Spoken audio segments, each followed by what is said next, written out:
오늘 저와 여러분들이 이 에베소서에 있는 2장에 있는 말씀을 계속 살펴보고 있습니다. 제가 한 가지 좀 여러분들에게 말씀드리고 싶은 것은 제가 절기 설교를 할 때마다 항상 고민을 합니다. 절기 설교를 따로 본문을 정해놓고 설교를 해야 될까? 아니면 계속해서 이제 우리가 살펴보고 있는 이 성경의 본문을 가지고 이렇게 계속 절기 설교를 해야 될 것인가에 대해서 많은 고민을 사실 합니다. 근데 절기 설교라고 하면 여러분 잘 알다시피 우리 한국 교회뿐만 아니라 전 세계에서 지키는 절기가 기독교 안에는 딱 정해져 있습니다. 제일 처음에 부활절입니다. 부활절. 아주 중요한 절기입니다. 부활절은 우리가 잘 아는 대로 예수님께서 부활하신 날인데요. 그날은 구약의 유월절입니다. 구약의 그 유월절이 신약에 와서 부활절이 되었습니다. 그리고 나서 유월절이 지나고 나서 50일째가 되면 구약에서는 오순절이라는 절기를 지킵니다. 근데 그 오순절 절기 때에 신약의 시대에서 예수님 오실 때는 성령께서 오셨습니다. 그래서 성령 강림 절기가 됩니다. 그리고 나서 나중에 또 한 달이 지나면 대속죄일이 됩니다. 대속죄일과 함께 우리가 잘 아는 나팔절이라는 절기를 지키게 됩니다. 이 절기는 어떤 의미를 나타내느냐면 크리스마스 성탄절입니다. 절기적으로 이렇게 맞추어 보면 좀 그렇게 되어져 있습니다. 그러다 보니까 기독교에서 크게 우리가 절기를 지키는 것이 뭐냐면 부활절, 성령 강림절, 거기에 하나 더 추가되면 맥주감사절, 한국교회에서는 맥주감사절이고 그 다음에 추수감사절이 있습니다. 이 추수감사절은 구약에서 수장절기라고 하는 그 절기입니다. 이때는 우리가 이제 보통 양력으로, 태양력으로 이야기하면 11월 달인데 이스라엘 절기로는 한 9월에서 8월에서 9월 절기입니다. 이때는 어떤 절기냐면 보리 추수하는 때입니다. 그래서 맥주절입니다. 맥주절. 그래서 맥주절과 함께 추수감사절기가 이렇게 겹쳐져 있는데 이 추수감사절이 미국에서부터 이제 전해져 내려오는 그런 절기였기 때문에 또 우리나라가 한국교회가 미국의 장로교에 의해서 북장로교 그리고 침례교에 의해서 이렇게 전해져 내려온 스코틀랜드식의 그런 장로교이기 때문에 추수감사절기를 지키게 됩니다. 그리고 나서 이제 성탄절을 지키게 되죠. 그래서 크게는 이 절기들이 이런 식으로 나타나게 되어 있습니다. 근데 이 절기들이 사실 이제 보면 예수 그리스도와 다 연관이 되어져 있어요. 그리스도 예수와 다 연결이 되어 있는 그런 어떤 절기이기 때문에 구약에서 말하는 그런 절기의 어떤 내용들하고는 조금 성격이 다르게 됩니다. 그러다 보니까 실제적으로 엄격하게 이야기해서 성탄절 이러면 아기 예수가 오셨을 때 그 성탄의 의미, 맥주절 이러면은 말 그대로 반년 6개월 동안 지내왔던 하나님의 은혜, 추수감사절 이러면 한 해 동안 하나님께서 우리에게 베푸신 은혜 뭐 이런 어떤 주된 그 주제를 가지고 생각들을 할 수 있겠지만 또 부활절하면 예수님의 부활을 통하여서 일어났던 일들과 성격과 의미 뭐 이런 것들을 알 수 있겠지만 우리가 모든 것들을 다 이렇게 포함시켜서 총괄해서 우리가 생각을 해보면 그 절기의 설교는요 딱 초점이 주제가 포인트는 예수 그리스도입니다. 예수 그리스도를 통하여서 모든 것들이 다 이루어졌기 때문에 그 주인공은 예수 그리스도의 초점을 맞추어서 메시지가 전해질 수밖에 없습니다. 그렇기 때문에 성탄절도 사실은 마찬가지입니다. 이번 주에 제가 여러분들에게 22일과 25일 날 설교할 때 제가 그랬습니다. 에베소서에 있는 말씀을 통해서 예수 그분이 이 땅에 오셔서 사람의 몸을 입고 이 땅에 오셔서 이곳에서 아기 예수로 태어나신 그 사건의 의미는 뭐냐? 하나님과 우리가 화목된 화평의 그 관계, 샬롬의 그 상황까지 하나님께서 만들어 주셨다는 것을 제가 22일 날 말씀을 했고요. 그 다음에 25일은 그런데 화평 정도가 아니라는 거예요. 오늘 본문에 그 에베소서에 보면 2장 17절에 보면 끝부분에 평안을 전하셨으니라고 그렇게 이야기합니다. 평안. 이것이 에이레인이라는 헬라어인데 히브리어에서는 샬롬이라는 뜻으로서 언제나 번역이 되어지는 단어라고 했죠. 이 샬롬, 평안입니다. 평안을 전하는 그 정도가 아니라 25일날 제가 말씀을 전한 것은 하나님 앞에 우리가 나아갈 수 있게끔 예수님께서 만들어 주셨다는 거예요. 예수 그리스도께서 이 땅에 오셔서 아기 예수로 태어나신 그 사건은요, 우리 모두가 죄인이었지만 우리 모두가 하나님 앞에 죄 있는 우리가 거룩한 존재로서 하나님 앞에 회복되고 그래서 바뀌어서 하나님께 담대히 나아갈 수 있는 그런 우리의 모습까지, 조건까지 하나님이 우리에게 만들어 주셨다는 거예요. 그러니까 하나님 앞에 나아갈 수 있는 그 내용에 있어서 우리가 언제든지 엎드려서 기도하고 우리가 항상 마음속에 생각하는 그 생각 자체도 하나님께 나아가는 그런 모습이 된다는 것입니다. 여러분, 재밌는 이야기 하나 해드릴게요. 교회사에 보면은 16세기에 종교개혁이 일어나기 전에 유럽에 여러 많은 교회를 있었는데 그 교회에서 심지어는 어떤 말을 했느냐면 성도들에게 이런 이야기를 했어요. 여러분들이 하나님 앞에 나아가고 하나님을 생각하는 그 모든 생각들은 누구를 통해서 가능하냐? 사제들을 통해서 가능하다. 자, 여러분, 우리가 생각하는 이 생각조차도 하나님을 생각하면 된다는 말입니까? 안 된다는 말? 안 된다는 말. 그 정도까지 종교개혁이 일어나기 이전에 그 교회의 상황들은요, 그만큼 정말 무식했던 상황입니다.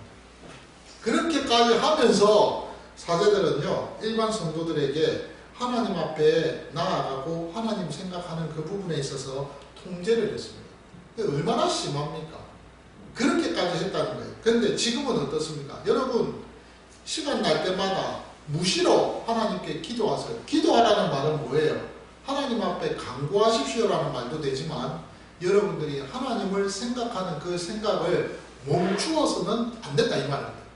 언제나 여러분들의 생각 속에, 여러분들의 마음 속에 하나님을 생각하는 그 삶이 연속적으로 지속이 되어져 있어야 된다는 그런 말이죠. 그래서 25일날 제가 그 말씀을 했습니다. 그런데 오늘 19절부터입니다. 완전히 이제 그 내용에 있어서 완전히 내용이 조금 바뀝니다. 이 내용은요, 굉장한 내용입니다.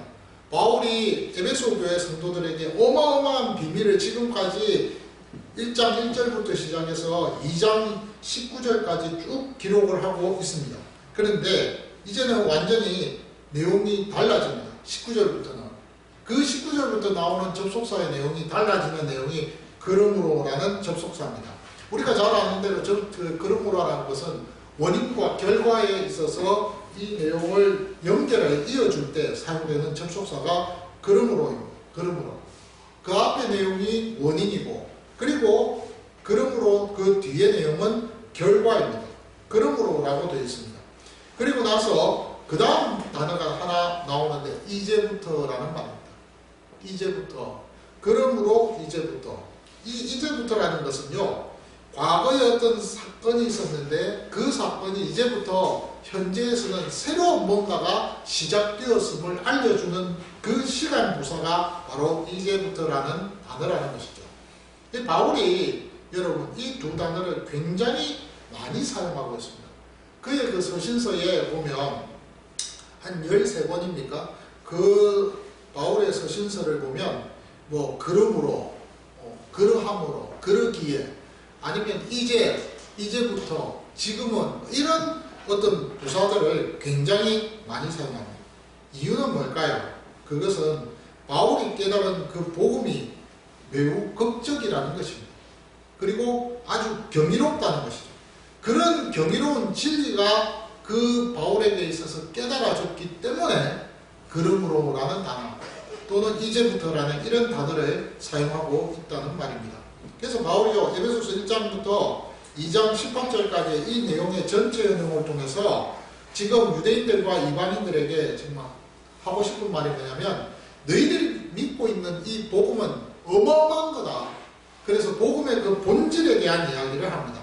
그리고 그 복음이 너희들에게 이렇게 임했을 때 그 임한 그 복음을 통해서 너희들이 누리는 그 능력이 얼마나 큰지를 알고 있느냐, 그 비밀에 대해서 가르쳐주고 있습니다. 그러고 나서 이 복음이 너희들에게 임하게 된 그 모든 과정들은 어떤 과정이었는지를 지금 설명을 하면서 이것을 가능하게 한 것은 바로 하나님의 능력과 그분의 기쁘신 뜻 안에서 이것이 이루어졌다고 그렇게 설명을 합니다. 그리고 난 이후에 19절에서부터 이제 내용이 달라집니다. 그러므로 라고 했습니다. 그러므로 라고 하는 그 내용을 통하여서 이제 바울은 새로운 또 하나의 어떤 획기적인 비밀들을 설명하고 있는 것을 보게 됩니다. 실질적으로 여러분 로마서 9장에 보면, 로마서 9장 4절에 보면 이스라엘 백성들, 유대인들은요 이방인들과 같이 과 달리 하나님 앞에서 받았던 그 복들이 굉장합니다. 어떤 복을 먼저 받았느냐? 오늘 여기 보니까 9장 4절에 그들은 이스라엘 사람이라 그들에게는 양자의 복을 받았습니다. 이방인들이 누리지 못했던 양자의 복, 그리고 영광과 언약과 또 율법을 세우신 것, 이스라엘 백성들을 통하여서 언약과 율법과 영광을 하나님이 받으셨다는 거예요. 그리고 예배를 할 수 있었고 하나님께, 그리고 약속들이 있어서 그 약속을 통하여서 언제나 그 약속이 이스라엘 백성들을 통하여서 이루어지게끔 했다는 거예요. 그리고 로마서 9장 5절에 보면은 조상들도 그들의 것이요 라고 하면서 육신으로 하면 그리스도가 그들에게서 태어났다고 했습니다. 메시아가 유대인들의 그 민족의 혈통 안에서 태어났다는 거예요. 그리고 만물 위에 계셔서 세세 찬양을 받으실 하나님이시다, 이 그리스도가 라고 그렇게 설명합니다. 그런데 이런 유대인들이 교만했다는 거예요. 우월감을 가지고 하나님 앞에서 받았던 이 사명을 감당하지를 아니했습니다. 그래서 그리스도 예수를 십자가에 죽여버렸잖아요. 그 일로 인해서 하나님이 이제는 직접 그 사명을 감당하시게 되어졌어요. 그래서 그 사명을 감당하는 그 구체적인 사명에 대해서 감당하시기 위해서 하나님이 계획을 세우시고 한 사람을 세웠는데 그 사람이 바로 사도 바울입니다. 사도행전 9장에 보면은 15절에 분명히 이야기합니다. 나는 그를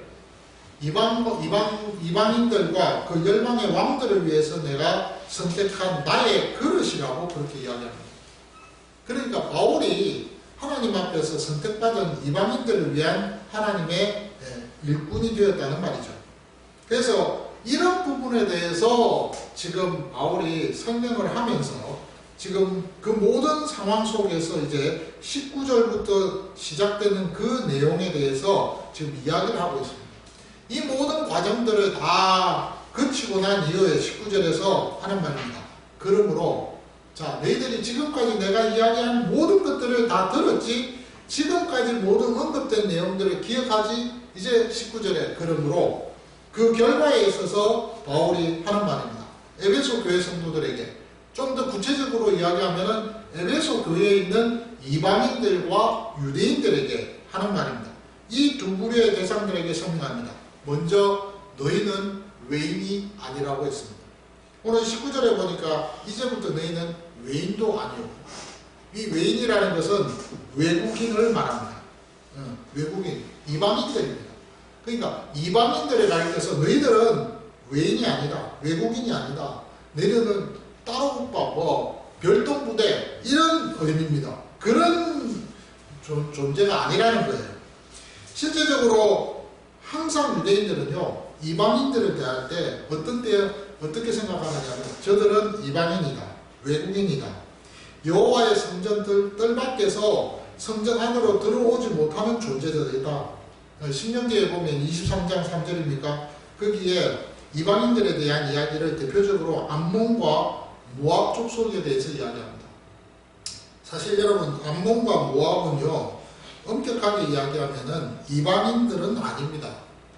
왜냐하면은 사실 아브라함의 조카 롯의 후손들이기 때문에 이방인이라고 할 수 없고, 이들이 여호와의 총회에 들어오지 못하게 된 계기는 바로 서로가 이렇게 아버지와 딸과의 그 어떤 성적 관계를 통해서 태어난 그런 자손들이기 때문에, 그렇기 때문에 여호와의 총회에 들어오지 못하는 것이죠. 그런데 사실 이 말씀의 근거가 나중에 후에 가면은요, 이방인들처럼 이들을 취급하고 있다는 거예요. 그래서 신명기 23장 3절에 있는 그 내용이 나중에 선지서에, 성문서에 가보면 암몬과 모압에 대한 이야기를 할 때 이방인들처럼 취급하고 있는 것을 봅니다. 그래서 여호와의 총회에 들어오지 못한다고 했어요. 그들에게 속한 자는 10대뿐만 아니라 영원히 여호와의 총회에 들어오지 못한다. 그러니까 아예 못 들어오는 거예요. 사생자는 신명기 23장에 보면 3절 말고 그 앞에 2절인가요? 4절 뒤인가 모르는데 사생자에 대한 이야기가 나옵니다.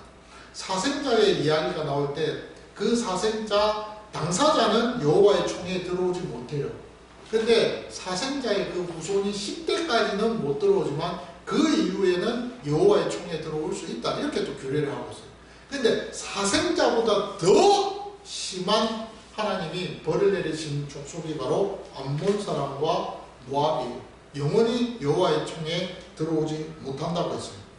그렇듯이 이방인 취급까지 당하면서 지금 이들을 향하여서 하나님이 여호와의 총회에 못 들어온다고 했어요. 그러니까 이방인들은요, 유대인들하고 다릅니다. 그래서 유대인들은 항상 이방인들을 볼 때에 저들을 향하여서 개같이 여겼습니다. 그래서 여러분, 마태복음의 15장입니까? 거기에 내용에 보면 예수님께서 어디 그 길거리를 가다가 여인을 만납니다. 그 여인을 만났을 때 그 여인은 그 아들이 지금 죽음에 직면해 있었어요. 그때 그 여인이 그 예수님에게 내 아들을 살려달라고 했을 때 나는 이방인들에게는 갈 수 없다라고 했어요. 그러니까 이 여인이 뭐라고 이야기하냐면 개에 대한 비유를 하고 있어요. 본인이 개라는 거예요. 이방인이기 때문에 도저히 자기가 감당할 수 없다는 거예요. 그런 내용의 그 비유의 내용의 어떤 사건들이 나타나는 그 가운데에서 예수님께서 이방인에 대해서 개처럼 생각하는 것을 인정하고 있는 거예요. 그만큼 이방인들은 유대인들이 생각할 때에 아예 하나님의 종의 하나님의 백성이 아니라는 거예요. 그런데요, 오늘 본문에 보니까 바울은 이런 상황에 있는 그 이방인들을 향해서 어마어마한 비밀을 선포하고 있습니다. 그 내용이 바로 이방인들을 가리켜서 너희들은 외인이 아니다, 외국인이 아니다, 다시 말해서 너희들은 버린 자식이 아니다라는 것을 이야기를 하고 있습니다. 그러면서 너희들은 이스라엘 백성 중에 한 무리인 것을 정확하게 지적하고 있는 것을 봅니다. 유대인들과 똑같이 하나님의 총회에 들어온 하나님의 백성이라는 말입니다. 그런 면에서 보면은 제가 이 말씀을 좀 준비하면서 그런 생각을 했어요. 출애굽기에 보면 12장에 재밌는 표현이 있습니다. 38절입니까? 거기 보면 이스라엘 백성들이 출애굽할 때 그때 그 출애굽하는 그 과정 속에서 아주 재밌는 단어가 하나 나옵니다. 38절에 수많은 잡족과 양과 소와 심이 많은 가축이 그들과 함께 하였으며 라는 문장이 있어요. 여기 보면 여러분, 이스라엘 백성들과 함께 430년 동안 노예 생활을 했던 그 이스라엘 백성들과 함께 애굽에서 나오는 그 해방하는 그 순간에 이스라엘 백성들이 자신들의 양, 소, 심이 많은 가축들 이런 어떤 소유들을 가지고 나옵니다. 그때 그 앞에 단어에 보면 수많은 잡족이라는 말이에요. 이 수많은 잡족이라는 것은 바로 이스라엘 백성들에게 속해 있지 않는 민족들입니다. 소수 민족들입니다. 그런 민족들이 이스라엘 백성들과 함께 해방되어져서 나왔어요. 그리고는 그들이 나중에는 그 유대 이스라엘 백성들의 공동체 안에서 허드렛 일을 하는 그런 사람들로 이렇게 그 위치를 차지하는 것을 보게 됩니다. 그런데 이런 내용을 가만히 보면 이스라엘 백성들 안에 순수한 이스라엘 백성들 말고 이방인들도 있었다는 거죠. 구약에. 그런데 하나님이 그들을 받아주셨다는 거예요. 이것이 어떤 하나의 사인일 수도 있어요. 그래서 사도 바울 로마서에 보면 9장 6절에 이런 말을 하고 있습니다. 그러나 하나님의 말씀이 헤아려진 것 같지 않도다. 이스라엘에게서 난 그들이 다 이스라엘이 아니요 라는 말은, 그러니까 혈통적으로 이스라엘이 전부가 아니라는 거예요. 영적인 이스라엘이 있다는 그런 말이죠. 그리스도 안에서 한 가족으로서 이스라엘이 되어져서 외국인이 아닌 한 공동체 안에 있는 자들이라는 것을 이방인들에게 대해서 설명하고 있다는 말입니다. 바울은 지금 이야기를 하기를 이방인들 너희들은 이제부터는 외국인이 아니다. 개처럼 취급당할 존재가 아니라는 거예요. 너희들도 이스라엘 백성 가운데 한 부류라는 것을 정확하게 이제 이야기를 합니다. 그리고 나서 그 다음에 단어를 보면요. 재밌는 단어입니다. 나그네도 아니오라는 단어를 씁니다. 이 나그네라는 이 단어는요. 엄격하게 이야기하면 유대인들을 가르치고 있습니다. 신명기에 보면 8장 2절에서 3절의 그 내용의 말씀에 보면 거기에 이스라엘 백성들이 광야 생활하는 그 광야 생활 속에서 정말 인생에 있어서 나그네와 같은 삶, 그 광야 생활 속에서 정말 힘든 그 과정들을 설명하고 있습니다. 우리가 잘 아는 신명기 8장 3절은요, 예수님께서 사단에게 시험당하셨을 때에 그때에 그 시험당하는 그 상황 속에서 그 말씀 속에서 사단에게 명령하시는 그 내용의 모습이 나타나지 않습니까? 만나를 내게 먹이신 것을 사람이 떡으로만 사는 것이 아니요 여호와의 입에서 나오는 모든 말씀으로 사는 줄을 내가 알게 하리라는 말씀 기억나시죠? 마태복음 4장에 사단이 예수님에게 시험했을 때 마지막 그 세 번째 시험에서 이 내용의 말씀을 하고 있는 걸 보지 않습니까? 어쨌든 광야 생활 속에서 이스라엘 백성들이요 40년이라는 그 시간 속에서 그야말로 힘든 과정을 거쳐 나가는 그런 속에서 이스라엘 백성들이 하나님의 보호 속에서 살아왔습니다.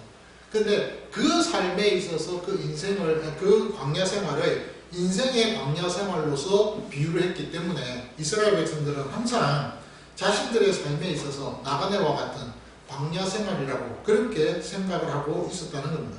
그렇기 때문에 여러분 그의 삶이 그렇게 쉬운 삶은 아니었어요. 그리고 창세기 47장이니까 거기에 야곱이 자신의 삶에 대해서 설명하기를 나그네 길이라고 했습니다.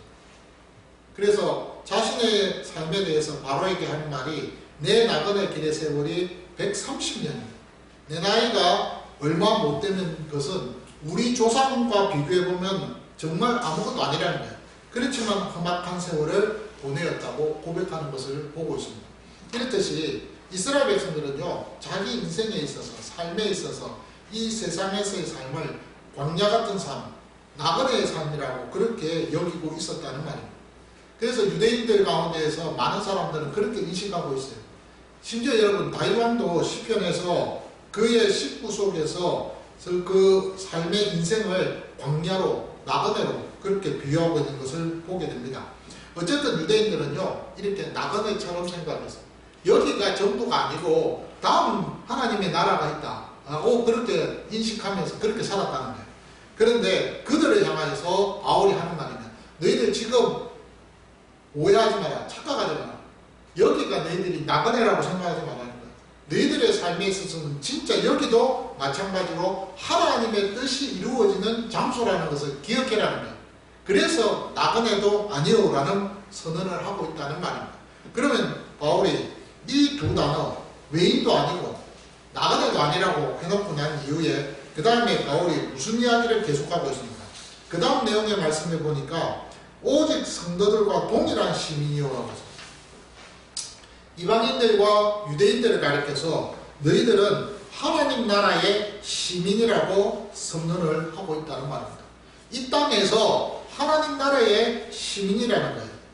근데 거기에 내용의 말씀해 보니까 성도들과 동일한이라는 표현을 쓰고 있어요. 제가 이 내용을 가지고 좀 찾아봤습니다. 원문에서는 어떻게 표현하고 있고 이 원문을 어떤 식으로 여권들은 번역하고 있었는지에 대해서 살펴봤어요. 그래서 킹제임스 버전이라는 아주 유명한 그 성경책이 있잖아요. 그 책을 찾아보니까 어떻게 했느냐면 성도들과 함께 하는 시민이라고 되어 있어요.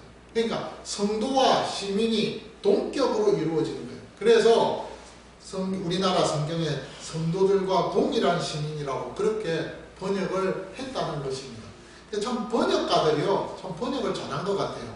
근데 헬라어의 원문에서는 어떻게 되어 있느냐면 이 거룩 성도라는 이 단어가 형용사형 명사입니다. 그러니까 단어는 형용사인데 그 앞에 관사가 붙어서 명사가 됐어요. 그래서 성도들이라는 표현이 있어도 그 앞에 무슨 이야기가 나왔냐면은 시민이라는 단어가 나와요. 그러니까 성도와 시민과 하나의 동격을 이루고 있게끔 그렇게 만들어 놨어요. 그러니까 번역에 있어서는 그렇게 하자가 없는 것 같아요. 근데 중요한 것은 여기서 의미하는 내용은 뭐냐면 시민은 시민인데 성도 같은 시민이에요. 이 성도는 거룩한 물이라는 뜻 아닙니까? 근데 정확하게 표현을 하면 그리스도인입니다. 그리스도인으로서 너희들은 시민이라는 거예요. 그럼 어떤 시민이냐? 하나님 나라의 시민이라는 것이에요. 저와 여러분들은 하나님 나라의 시민입니다. 근데 더 재미있는 것은 하나님의 권속이라는 말이 그 다음에 나옵니다. 이 권속은 가족을 이야기합니다. 하나님의 가족이라는 거예요. 그러니까 하나님 나라의 시민이면서 너희들은 하나님의 가족이라는 거예요. 이 내용 자체가 기가 막힙니다. 이 시민이라고 했을 땐 여러분 공적인 관계입니다. 이는 외적인 관계입니다. 법적인 관계입니다. 그렇죠? 시민. 우리가 대한민국에서 시민권자입니다. 어디를 가나 어느 나라를 가나 우리는 대한민국의 시민권자로서 대한민국의 국민입니다. 그럴 때에 시민입니다.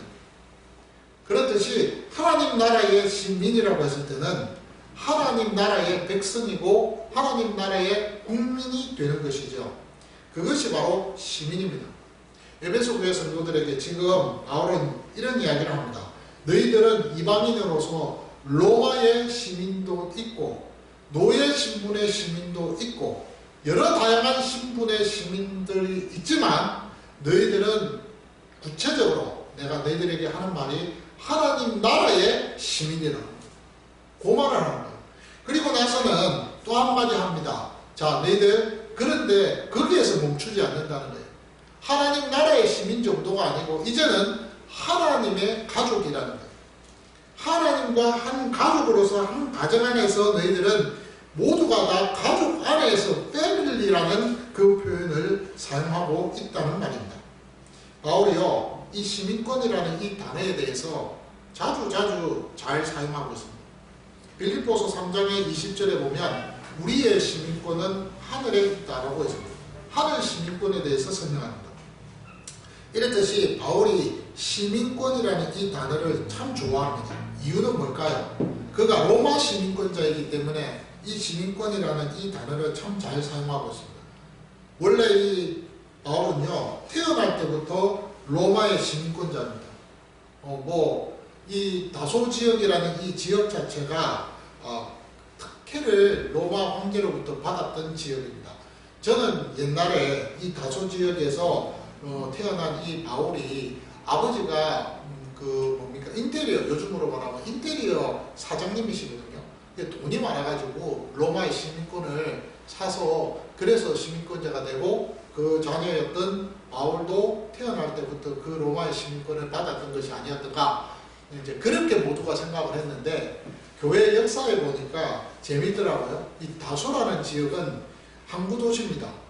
그리고 또 무엇보다도 이 다소라는 지역은요, 퇴역한 로마의 군인들이, 장군들이 머무는 곳입니다. 마치 빌립보 도시하고 에베소 그 도시하고 똑같은 그런 도시입니다.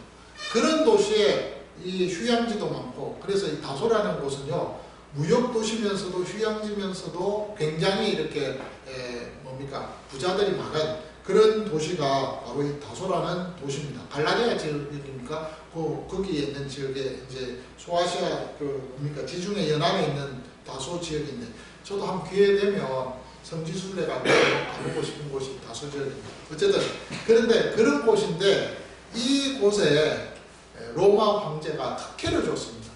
왜냐하면 황제가 그 당시 그 지역을 점령을 할 때 그때 이 다소 지역에 있는 모든 고관대작들이 전쟁하지 않고 다 항복을 했대요. 그래서 무혈로 그 땅을, 그 도시와 그 지역을 점령해서 식민지로 삼았습니다. 그리고 나서는 적극적으로 로마의 황제에게 이렇게 뭡니까 협력하고 또 도와주는 그런 어떤 도시가 바로 이 다소라는 지역입니다. 그래서 그것이 고마워서 로마 황제가 다소에 있는 모든 전 지역에 있는 그 귀족들과 사람들에게 로마의 시민권을 그냥 줬답니다. 이게 참 기가 막히죠. 돈 주고 산 게 아니에요. 그냥 받은 거예요. 선물로. 은혜죠. 그래서 그때부터 바울도 태어나면서 로마 시민권자가 되었다는 말입니다. 그러니까 로마 시민권이라는 것 자체가요, 굉장히 힘이 있습니다. 굉장한 파워를 갖고 있습니다. 파워풀합니다. 가는 곳곳마다 로마 시민권이다 하면 특혜를 받습니다. 지금의 뭐 미국 시민권은 아무것도 아니지만 우리나라의 시민 그 여권은 세계에서 3위라고 하잖아요. 가는 곳곳마다 다 통과가 될 수 있는데 그런 어떤 아주 힘있는 그런 시민권이 로마의 시민권입니다. 그거를 바울이 잘 알고 있기 때문에 하늘의 그 하늘의 시민권, 하나님 나라의 그 시민권에 대해서 생각할 때는 로마의 시민권보다 더하다는 것을 바울은 깨닫게 됩니다. 실질적으로 여러분, 바울이요 로마의 시민권이면서도 유대인들로서는 굉장한 학문을 소유한 사람입니다. 그러니까 세상적으로 볼 때는요 남부럽지 않는 그런 위치에 사는 사람이에요. 돈도 많고요, 그 다음에 권력도 있고요, 거기다 학력도 있고요, 뭐 부를 것이 하나도 없는 사람입니다. 능력도 되지요. 뭐 한 가지 안 된다면 외모가 좀 출중하지 못해서 아쉬웠지만 어쨌든 그렇게 참 바울은 모든 면에 있어서 정말 탁월했던 사람인데, 그런 사람이 하나님 나라의 시민권에 대해서 깨닫게 되고는 그 특혜와 특권과 그리고 또한 책임에 대해서 깨닫고 나서부터는 시민권이라는 단어의 이름을 굉장히 단어를 사용 많이 하고 있는 것을 보게 됩니다. 하나님 나라의 시민권, 그 하나님 나라의 시민권은요 어떤 면에서는 볼 때 자부심과 긍지가 있는 거죠. 로마의 시민권을 가진 사람이 로마의 어느 나라에 가든지 타 지역에 가든지 나는 로마의 시민이라고 자부심과 긍지를 가지듯이, 그렇게 하나님 나라의 시민권을 가진 사람은요 그 하나님 나라에 대한 그 긍지와 그리고 자부심을 가지면서 살아야 된다는 거예요. 그것이 바로 오늘 여기 시민이라는 그 표현 속에서 담겨져 있는 의미라는 거예요. 근데 여러분, 실제적으로 저와 여러분들이 하나님 나라의 시민이라는 그 자체에 대해서 자부심과 긍지가 있어요? 그 부분 한번 좀 생각해 보자고요. 예, 옛날에 여러분 우리가 교회를 다닐 때는요 자랑스러웠습니다. 근데 시간이 흘러가고 또 이 땅에서 우리가 살면서 특별히 우리 한국이라는 이 특수 상황 속에서 여러 많은 사건과 일들을 경험하면서 우리가 정말 하나님 나라의 시민으로 교회에 다닌다, 나는 성도다, 그리스도인이라 하는 그 사실에 대해서 좀 자부심과 긍지를 가지면서 못 살아가는 부분들이 참 많습니다. 이유는 뭐냐면 그만큼 우리의 어떤 교만과 욕심으로 우리 자신들이 똘똘 뭉쳐져 있기 때문에 그렇지 않을까. 그 욕심을 내 것으로 만들기 위해서 안 믿는 사람들에게 피해를 주는 경우들이 참 많았기 때문에, 그렇기 때문에 그 자부심과 긍지가 하나의 어떤 만용이 되고 그것이 교만함이 된 것이 아닌가 하는 그런 생각을 해보게 됩니다. 그런데 여러분, 바울은 지금 우리에게 이중적에 대해서 설명합니다. 너희들은 대한민국의 시민이다. 너희들은 로마의 시민이다. 그렇지만 또 하나의 시민권이 있는데 하나님 나라의 시민권자라는 것을 명심해야 된다는 것을 우리에게 가르쳐주고 있습니다. 그러면서 에베소 교회 성도들에게 하는 말입니다. 너희들이 하나님 나라의 시민권자이기 때문에 거기에 맞는 거기에 그 수준에 맞는 삶을 살아야 된다. 품격 있는 삶을 살아야 된다. 거기에 맞는 행동과 거기에 맞는 그런 말을 하면서 너희들이 살아야 된다는 거예요. 여러분, 우리가 해외여행 가서, 저도 뭐 한 번씩 해외여행 가면 경험을 하는 겁니다. 주로 이제 뭐 어디 간다든지 뭐 식당에 간다든지 아니면 어디 뭐 백화점에 간다든지 아니면 어디 뭐 길거리에 뭐 시장에 간다든지 이럴 때 그 해외에 가서 그 나라 사람들이 저희한테 묻는 이야기가 있습니다. 영어하는 사람들. 당신은 어느 나라에서 왔느냐고 물어보고. 얼마 전에도 제가 아내랑 같이 이제 해외에 잠시 나갈 일이 있어서 나갔다 들어왔는데 그곳에서 그분들이 저희한테 묻는 말이에요.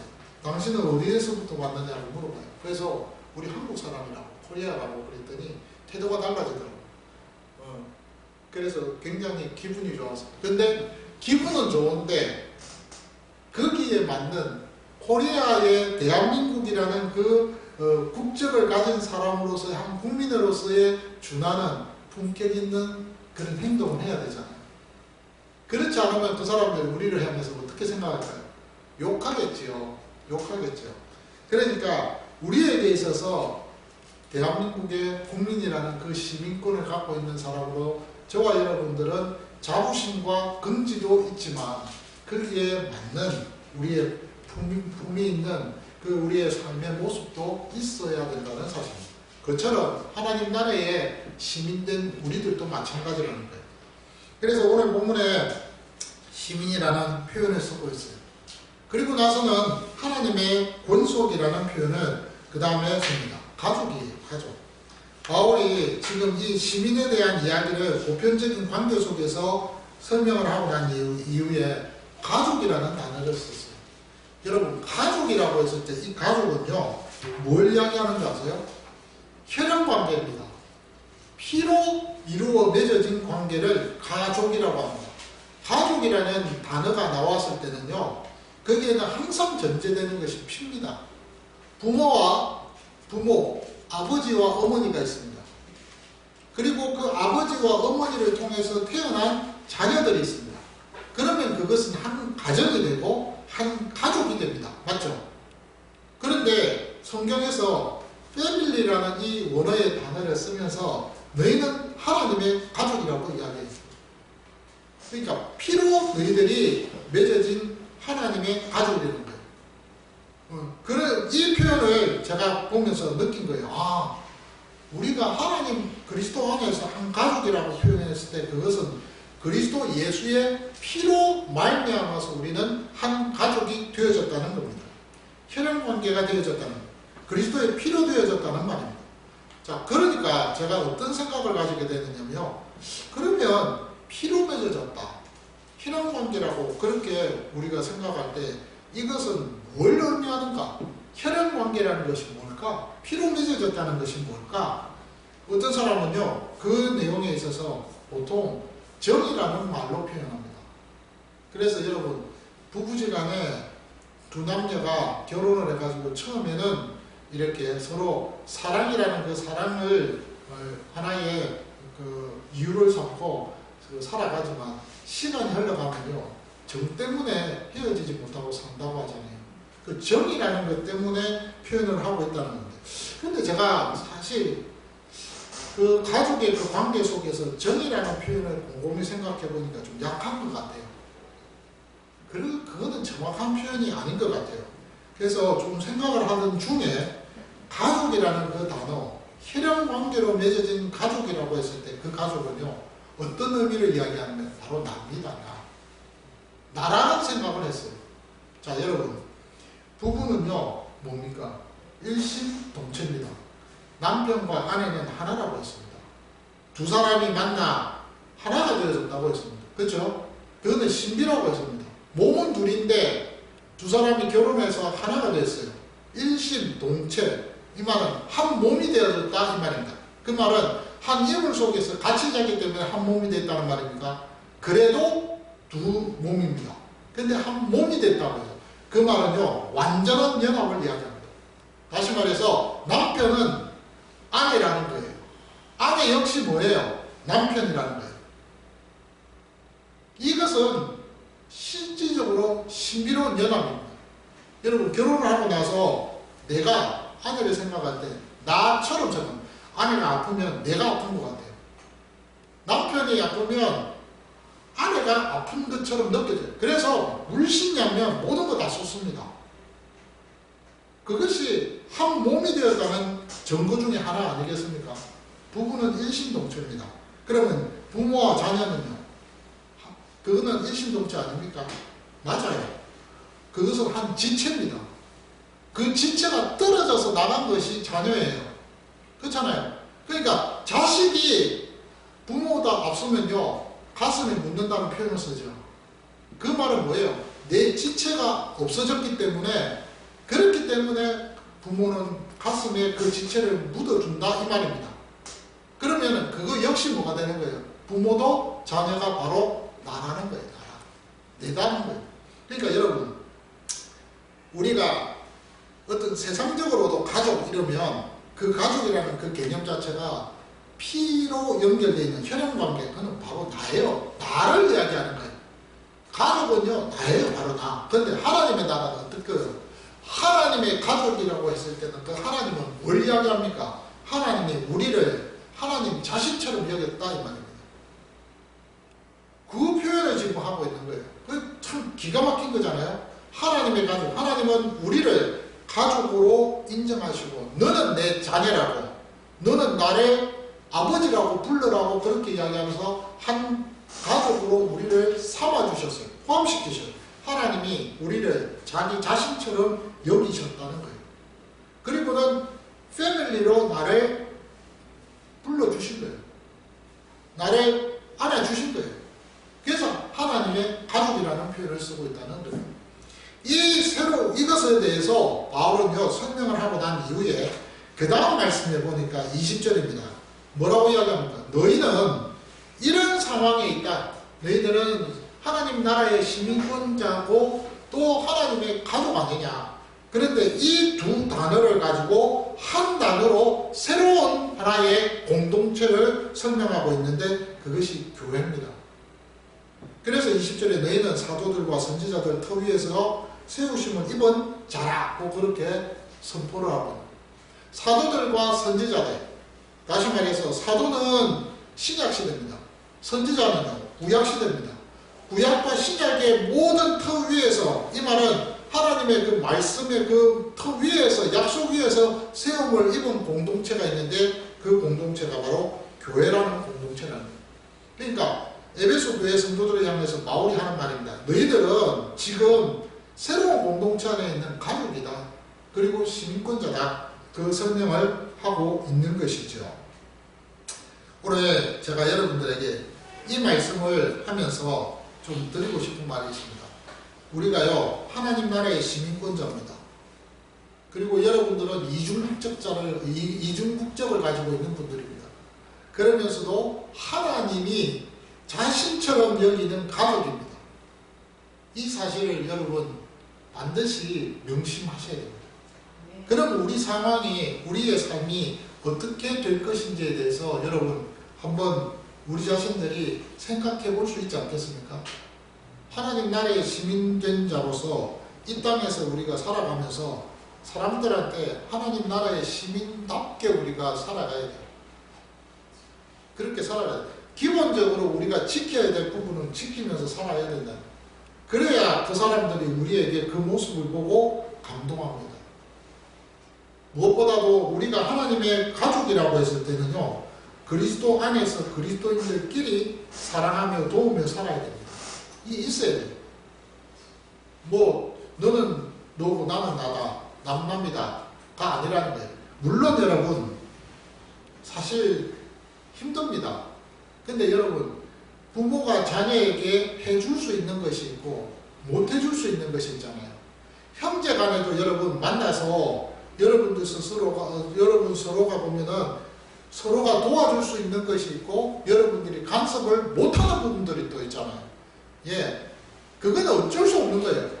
부모 자식 간에도 그렇고 형제 간에도 그렇고 부부 사이에도 마찬가지예요. 그거하고 똑같은 거예요. 하나님의 가족으로서 그리스도 안에서 가족이 되어졌을 때 도와주는 그 도와줌이 한계가 있는 것은 있어요. 그러나 여러분 근본적으로 하나님 안에서 그리스도 안에서 우리가 가족이라고 했을 때는 그 가족의 그 개념 속에서 그리스도인들끼리 사랑하며 나누며 협력하며 또 함께 어울려서 살아가는 그 삶이 있어야 된다는 그 기본 마음은 필요하다는 거예요.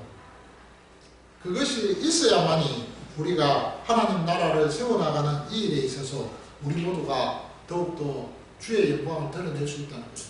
그러니까 여러분, 저희 교회가 하나님의 소원이 사람으로 완성되는 거룩한 3대 언약 공동체입니다.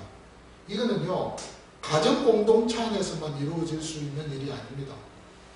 교회 안에서도 마찬가지예요. 교회 공동체 안에서도 가정처럼, 왜? 우리 모두는 뭐예요? 가족이잖아요.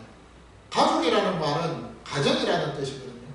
그러니까 교회 공동체 안에서도 이 사명을 이루어질 수 있다는 말입니다. 올 한 해 우리가 24년도 우리가 마감하면서 저와 여러분들이 이 말씀을 좀 생각하면서 25년도에는요 더 진취적인 그런 삶이 되어야 되지 않겠습니까? 근데 1월 첫째 주 설교 말씀이 이미 나왔는데 그것이 21절, 22절에 있는 말씀입니다. 이 말씀은요 우리에게 기대되고 우리에게 뭔가 비전을 안겨줘 주는 말씀이 됩니다. 그 말씀을 우리가 또 기대하면서 이 한 해도 유종지미하는 그런 축복의 시간들이 되시기를 주님의 이름으로 축원합니다. 감사합니다.